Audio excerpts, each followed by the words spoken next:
This is your WCFW Daily News Roundup for 105.7 CFW in Chippewa Falls and 93.5 The Tap in Eau Claire. For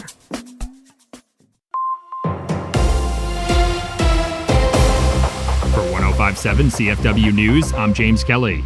City of Eau Claire officials and nonprofit leaders gathered at the Florian Gardens on Thursday night to celebrate the impending opening of a new day resource center to aid the region's unhoused population. Western Dairyland Economic Opportunity Council and Hope Gospel Mission will jointly operate the facility, combining both short-term relief for unhoused individuals and resources to help them get back on their feet for good. Becky Seelan is the co-chair of the One Better Way campaign and says that pooling resources is critical. The ultimate goal is for these individuals, yes, we want to protect them from the elements, but we want to help them get to wellness. So we want the resources there so it's not continuing to be homeless and maybe living on the streets or in their vehicle. Seelan estimated that the current unhoused population in Eau Claire stands between 500 and 700 people and has been growing over recent years. In addition to the overall rising cost of housing, the city has a vacancy rate well below the state average and levels that would typically be considered healthy. Anna Cardarella, CEO of Western Dairyland Economic Opportunity Council, says the new Day Resource Center is just one part in addressing that issue. So the latest data, I think, from 2024 is multifamily units over 4. The vacancy rate is about 3.4%. So still not at a healthy rate. Overall, we're at 4.5%, so not enough. So a program like we're doing now, this Day Resource Center, it's needed. It's, part of the process, but we need all three. It's a stool effect. We need emergency shelter for the day, we need emergency shelter for the night, and we need affordable housing. So without those three things, a community cannot survive and thrive. Organization officials say the Day Resource Center will begin serving the city's unhoused population over the coming weeks.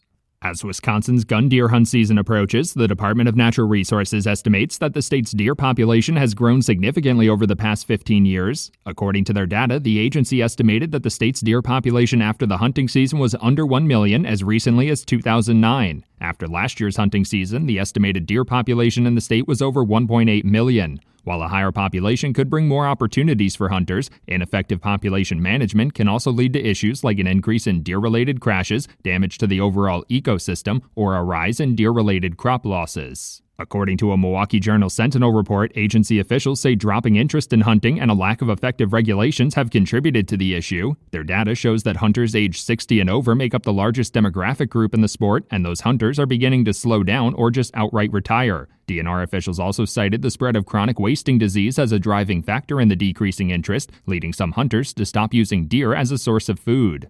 Wisconsin Governor Tony Evers issued an executive order on Wednesday seeking to make it easier for struggling families to receive state-funded emergency assistance. Typically, families must prove to the Department of Children and Families that they are at risk of becoming homeless or are struggling with something like an energy crisis, natural disaster, or domestic violence situation. Wednesday's executive order would allow those families to use the effects of the federal government shutdown as the reason they are eligible for emergency assistance. To qualify for the emergency assistance, applying residents must be a parent or relative caring for a child younger than 18 and earn at or below 115% of the federal poverty level with limited assets. Groups with 2 to 5 people could receive a check for up to $1,200, and larger groups could receive payments of $220 per person. In a statement, Governor Evers highlighted missed paychecks and issues with food assistance benefits as some of the consequences of the federal government shutdown affecting Wisconsin families.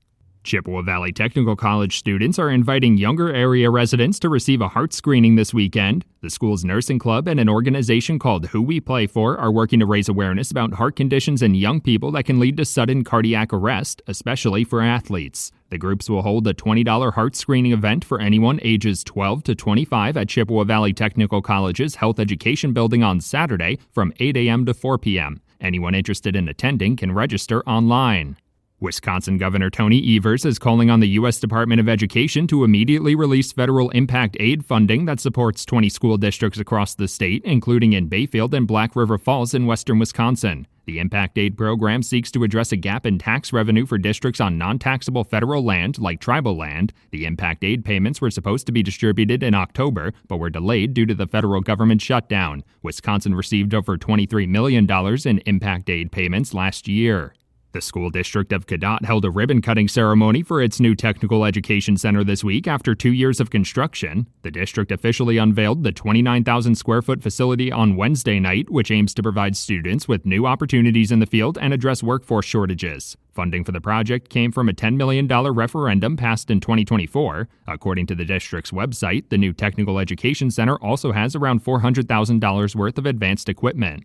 The Wisconsin Department of Natural Resources is once again offering free tree seedlings to fourth-grade students across the state through its Arbor Day tree planting program. The program initially began in 1984 and provides around 50,000 free tree seedlings to fourth graders each year. School principals, teachers, and homeschoolers can place orders and coordinate delivery through an online application until March 16th. The program will also help Wisconsin reach its goal of planting 100 million trees across the state by 2030.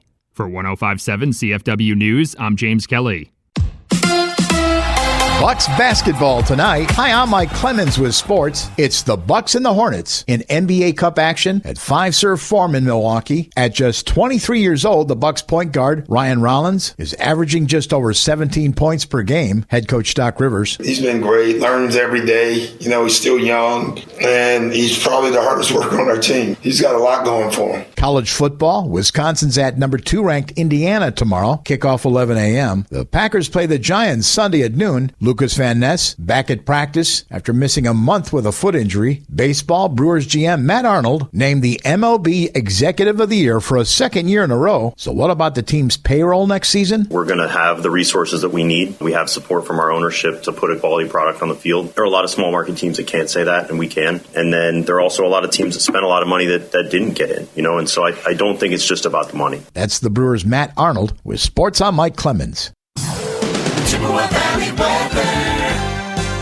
It is going to be a gorgeous day today, mostly sunny with a high in the mid to upper 60s this afternoon and just a light southerly breeze. Tonight, mostly cloudy, will drop into the mid to upper 40s. Tomorrow, partly cloudy, cooler, but still nice with a high in the mid 50s. I'm meteorologist Sean Cable.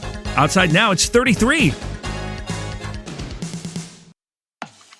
That's your WCFW and the TAP Daily News Roundup from Civic Media. Subscribe to this podcast on Spotify, Apple, or wherever you find your podcasts. Find more news at WCFW.FM or thetap.fm.